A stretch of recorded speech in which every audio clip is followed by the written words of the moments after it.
the speed limit is 40 miles per hour. But if I take just a few steps this way, the speed limit cuts in half. Look at this. This is one of the unfortunate side effects of when a plow goes by. You can see this car. Crews have been on the ground battling this fire for hours, and now they've brought in reinforcements. Every so often you hear police calling out to the person inside a home, asking them to come out with their hands up. They take Tri-Cities Recycling and send it 140 miles north to Spokane for processing. No, I'm not wearing them. They're standing up completely on their own. They are frozen solid, stiff as a board. Do you hear that? It's a lot of money, I don't have to tell you. One man came in here, he spent $200 on tickets. Probably what so many of you are seeing as you step out the front door this morning. I mean, check out this road here.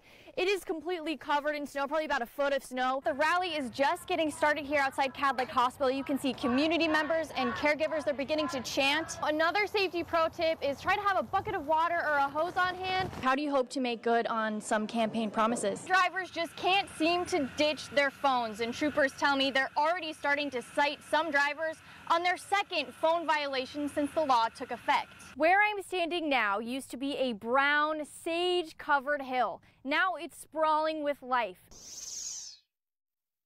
I was scared to death. Huddling in a blanket to keep warm, Bill Nelson looks at a rescue mission that isn't for him. I was just flying down the river, and there's some high power lines across the river right down there. Nelson was flying a powered parachute, just like this one pictured here. It must have just dropped down a little bit faster than I was ready for, and as soon as the rear wheels got caught in the water, it pretty much sucked me down into the water. Nelson was stuck beneath the Yakima River's current, still strapped to his aircraft. Well, I was having coffee this morning in my bathrobe. The loud crash caught the attention of Kathy Easterly at her riverfront home. What in the world is that noise? Easterly says she ran out to her deck and saw the parachute floating, but she didn't see the pilot, so she called 911. And I thought, oh boy, if he's stuck under there and can't get out, he's going to drown, and it scared me. Meanwhile, Nelson struggled to reach the surface. I couldn't get the seatbelt off. I was all tangled up in the lines. I thought I was going to drown. But Nelson did manage to get his seatbelt off. And kind of claw my way out of the lines and stand up on the side of the aircraft and get my head above water. First responders arrived quickly and borrowed the Easterly's boat to get to him. And he was coughing, coughing, coughing. He must have taken on a lot of water. A breath of relief. Oh, Bill, I'm so glad you didn't drown. That would have... Me too. Oh. Nelson says the crash won't stop him from flying again. I've got my two-seater at home. There are no words, really. I'm just kind of speechless. The sound of gunshots. That's what woke up Lisa Foster early Monday morning. Looked out the window and about nearly startled me out of bed. Just down the street from Foster's home, police say they found a 21-year-old man dead on the ground. Don't know what the motive or the intent was at this point. Police say they don't have much information on the gunman either. Somebody's son's out there dead. Somebody's brother's dead.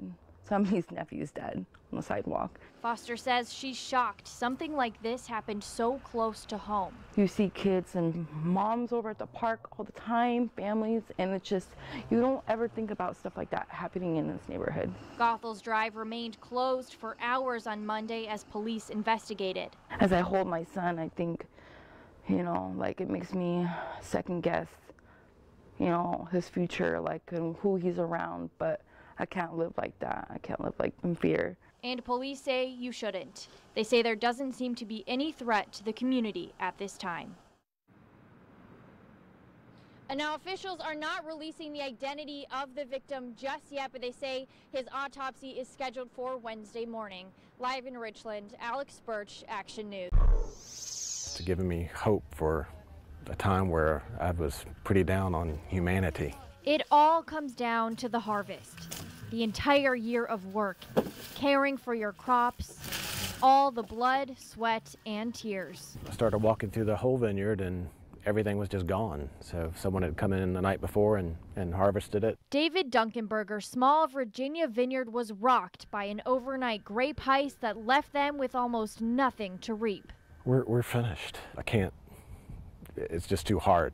But Firefly Hill Vineyards wasn't finished yet. I think that it just touched our heartstrings. Across the country in Prosser, Washington, a couple of wine growers saw David post about their loss. When you're starting out, is just a lot of blood, sweat, and tears. And so we saw this, and I think it just really resonated with us of the tears portion of this and how that would feel. Allie and Jared Boyle of Alexandria and Nicole Sellers decided they would donate some of their harvest to help. We've been very fortunate to have people that have helped us start, and we've grown over the years, and it's been kind of fun to be able to kind of give back a little bit. This is about 2.5 tons of grapes, the amount that was stolen from Firefly Hill Vineyards and the amount that Jared and Allie will be donating.